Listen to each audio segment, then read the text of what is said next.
Welcome back. It's still Wednesday, January 13th, 2016. This is still the morning edition on I-24 News. Thank you for staying with us. We're going to turn now to tech and a bit of entertainment. Everyone is talking about Netflix. The bombshell dropped last week at CES Las Vegas by CEO Reed Hastings, announcing an expansion of its popular video streaming service to 130 countries worldwide has sent shockwaves throughout the TV industry and talk of global domination.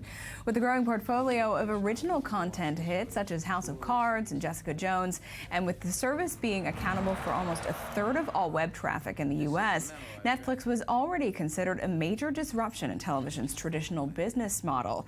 Now, with the move for global coverage by its services, Netflix is vying to completely revolutionize this model, allowing people to watch what they want, when they want, and on whatever device they want for as little as $8 a month. Now, will this development change TV forever, or will it crush Netflix under the weight of its own ambitions? I'm joined in studio today by Rem Sherman, a geek and TV freak and the co-creator of the excellent podcast Geekonomy. Thank you for being with us. Thank you very much. And my former TV critic and current I-24 News editor, Yaron Tenbrink. Hi. Good morning. Good morning. Also with us, still with us this morning, third time's a charm, is Ami Kaufman. Good morning. He'll be chiming in, but let's first get a taste from what Netflix has to offer the world in the following report by our tech magazine, The Tube, before we dig deeper. While we have been here on stage at CES, we switched Netflix on in Azerbaijan, in Turkey, in Indonesia, and in 130 new countries. That's it. Netflix is now global, except for a few countries around the world, like China. Netflix is everywhere. So, people of the world, what are we going to watch in the next year on a television over the internet thing? Do you suppose I might borrow it for a couple of days? Just to practice. Borrow it, ma'am? From whom? If it's not yours, whose is it? Big smiles. There's The Crown, the new biopic about Queen Elizabeth II, written by Peter Morgan, who wrote the original movie about Queen Elizabeth. He's a little bit obsessed. Netflix hopes it will become the next Downton Abbey and are already planning 6 seasons in an investment of over $150 million. That's royal money. The pale-faced media tells us we all going to hell. But maybe we just the first ones to light the fire. There's The Get Down, which is described as a musical drama created by Baz Luhrmann. Luhrmann is the director behind Romeo and Juliet and Moulin Rouge. He's also a strange and very campy pick for Netflix. There's a new Judd Apatow show called Love that Netflix has yet to release a single frame of it. But the show is already approved for a second season. Netflix can do such a thing. And there's, of course, Fuller House, the much-anticipated sequel to Full House that apparently a lot of people wanted. It has a house and a dog and people from Full House. What can go wrong? There are also new documentaries and even movies that are going to get a release to theaters and to Netflix at the same time.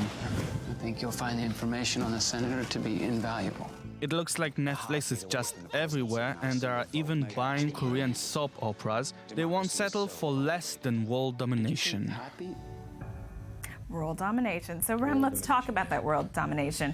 I just want to draw a comparison between this and Facebook, because I remember when Facebook went global, I believe it was in 2006, and it just took the world by storm because Americans felt this was something that was theirs exclusively, it was treasured, and then boom. So is this a similar kind of effect? It's not only Facebook. You can see several companies who've gone through the phase of growth to the phase of let's take the numbers and the money we rose and take it and make global domination. As you said, it's not only Facebook, it's Uber, it's Amazon. Amazon, as a huge company who's worth almost $400 billion, is still not making money. It's still continue to grow and grow and grow and focus on the growth itself. Netflix is at the same stage right now. It's amazing. And you know, it hopes to tap into the Chinese market. I just wanted to mention, we heard that in the report, but it's having issues there. What would that take? Is that even possible? And what would that mean if they tap into China? It is possible, but you have to surrender completely to the Chinese. Google refused doing that, and they suffer because of this. Apple agreed, and they have doubled their sales worldwide because China is this huge market, of course. But Netflix, they are also thinking about India as a huge growing market, and their expansion move, while it excludes China, it does give them this global reach, which no one understood how they're gonna achieve, because they said last year that 2016 would be the year where they go really global, and they just decided to do it over the web, not via cable providers and not via set-top boxes, but not through agreements with cable providers and carriers, but just through online, and on every platform you want, on your mobile devices. It's also a great deal. It's very cheap. Some countries get very little content, like Israel, because of all kind of distribution agreements. But as time goes by, the portfolio is supposed to grow also in small countries, and this move will change the TV industry completely. Even if it takes a few years, it's a big revolution. It feels like it already has, in a way, but is it too ambitious, Ram? It's not too ambitious, but technical-wise, the strange thing is the pressure is pushed from Netflix side to the infrastructure side. The entire gross margin of profits are going to go to Netflix and Amazon and a lot of companies like Facebook and Google who are now offering huge amounts of video content, which is very heavy on the network itself. And you can see providers all over the world like Deutsche Telekom and big companies where the opportunity to make money is disappearing from their side because of regulation and because all of these American companies who managed to get a lot of money through cheap money, through the way the economy was basically run in the last few years. And these days, all the pressure is on the infrastructure side. Companies all over the world right now are managing to, they need to basically on the one hand, give a lot of content, not through their side, they're not making money of it, but people are consuming more and more content all over the world. And the problem right now, I think, is more technical than otherwise. And Ami, we understand you have a surprise for us, let's say, from an original series on Netflix. Well, House of Cards. They put out a few trailers yesterday. And I think, I don't know if I'm right about this, but wasn't House of Cards the first Netflix show that, was put all the episodes on there? Like it was 12... It wasn't the first, but it was like the first one that became a major worldwide hit. I mean, that really brought out the whole binge watching. The binge watching. Just get the whole series at once, sit for a few hours or 12 hours, whatever it takes, watch the whole series. House of Cards was definitely probably, I guess, the first one that really got really famous for that. And yesterday, House of Cards is coming back soon, put up a few trailers, and one of them is really cool because it's basically this fake presidential campaign ad featuring Frank Underwood. How timely, exactly. Let's take a look at it. It's a new day in America. Today, more people will go to work, return home to their families, and sleep more soundly than ever before. All because one man refuses to settle, putting people before politics. That man is Frank Underwood. America, I'm only getting started. I'm Frank Underwood, and I approve this message. First of all, I love how the initials are FU, 2016. Ha! My childish humor. But I wanted to mention, another way it's changing the industry is that writers and actors are jumping on board on Netflix. Stand-up comedians? It's really, this original content, people say it can really push the boundaries. So just talk about that quickly, Ron. Netflix have produced 16 original series last year, and they're going to produce more and more every year, and they're going to produce series in new markets specifically for those markets, and they have the data to know exactly which kind of series people want to watch. So when you have like a series like House of Cards or Sense8 or indeed Making a Murderer, which even F for Family of Bill Burr. Bill Burr is maybe the biggest comedian right now, and the only company he really accepted their offer was Netflix because the freedom they gave him.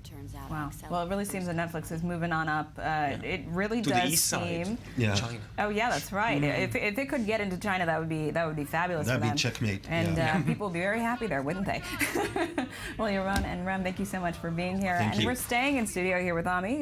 You showed us that the clip, but you have other stuff that's going viral as well around the web. Yes. One of my favorite sites, TMZ. Oh, yeah. Well, I was lying. Not one of my favorite sites. I'm not. Anyway, we were talking about El Chapo before in the press review. We were. And if you ever need to, feel the need, Meredith, to buy me a gift, because obviously you like me very much. We talked about this yesterday. Yeah, well, here's another one. Your birthday list is yes, I'm giving you another option. I Okay. wanted to take a look at this headline, if you may. This is from TMZ. El Chapo. Everybody's buying El Chapo's shirts. Get out. You saw the video that Sean Penn took for the Rolling Stone interview in Mexico. So apparently people found out where these shirts that El Chapo is wearing. It's from a shop in L.A. called Barabbas. Oh, yeah. And according to the owner of the shop, sales have been skyrocketing. I love their... Since the El Chapo interview was aired on television. I love their motto. Personally, I love it. I think I'll look really good in it. Oh, yeah. So please... I'm rooting for mustaches again. Yeah, that's right. I think you need to grow a pretty sick mustache in order to go with that on. You think you can do that? I don't know with the whole bald thing, and it looks a little too 70s. I don't know. Okay, so yesterday it was inflatable hoodie. Well, he shaved the mustache there. You see, he took it off. Yeah, almost unrecognizable there, but still ugly shirt. So. Do not say that. Okay, here's another viral video. This is a video that was going on Facebook of a Good Samaritan on the subway in Manhattan. The man who took the video, his name is Lazaro Nolasco, says he does not know who these two men are. But basically, one, as you can see, one man sitting down, they're very ill and shivering, and another man just comes up to him and takes his shirt off and gives it to him, and asks him if he needs to go to a hospital. He says, "Yes, I do need to go to a hospital." This has over like 13 or 14 million views right now on Facebook. This thing. That's really nice. Nobody knows exactly what happened. Nobody knows who these people are, but it's just very touching and warming, and people are sharing it. Yeah. That's really nice. He also gave him a little, what do you call it, a beanie, too, right? a hat, one of those to keep him warm as well. So Wow, that's that great. thing is going viral. Can't ignore that. No. January in New York, a man giving shirt. Yeah. The stuff legends are made of. Yeah, exactly. That's true. We talked yesterday about the Powerball lottery, which has now reached $1.4 billion is the main prize. But over the last 2 days, a lot of Americans, but also people all over the world, have been sharing a meme. It's this ridiculous meme it's kind of embarrassing, I have to tell you. This person tried to show what you could do with 1.3 million just giving it to 1 billion, just giving it to one person. So let's see a picture of the math that this person did. That's the headline first. Let's just see the meme that's been shared. Powerball is 1.3 billion, divided by the U.S. population of 300. Actually, it's more like 322 billion. Everyone receives $4.33 million. Yeah.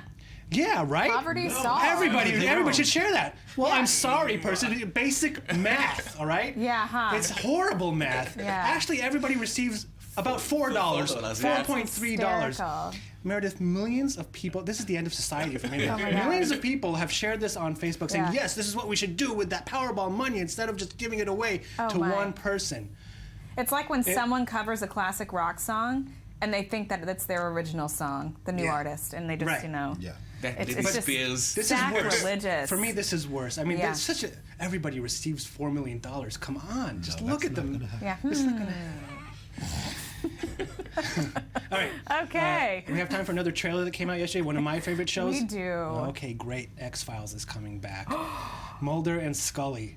Wow. So, I mean, the trailer kind of speaks for itself. If you're a groupie, if you're a fan, you're going to love this one. Take a look. My name is Fox Mulder. Since my childhood, I've been obsessed by a controversial global phenomenon. Since my sister disappeared when I was 12 years old, in what I believe was an alien abduction. My obsession took me to the FBI, where I investigated paranormal science cases through the auspices of a unit known as the X-Files. Through this unit, I could continue my work on the alien phenomenon and the search for my missing sister. In 1993, the FBI sought to impugn my work, bringing in a scientist and medical doctor to debunk it, which only deepened my obsession for the better part of a decade, during which time that agent, Dana Scully, had her own faith tested. In 2002, in a change of direction and policy, the FBI closed the X-Files, and our investigation ceased. But my personal obsession did not. Nice. Now, will this be on Netflix as well? I don't think it's Netflix. It's Fox, right? It's Fox. Okay. Yeah. So they have one up their sleeve. Right. Above Netflix.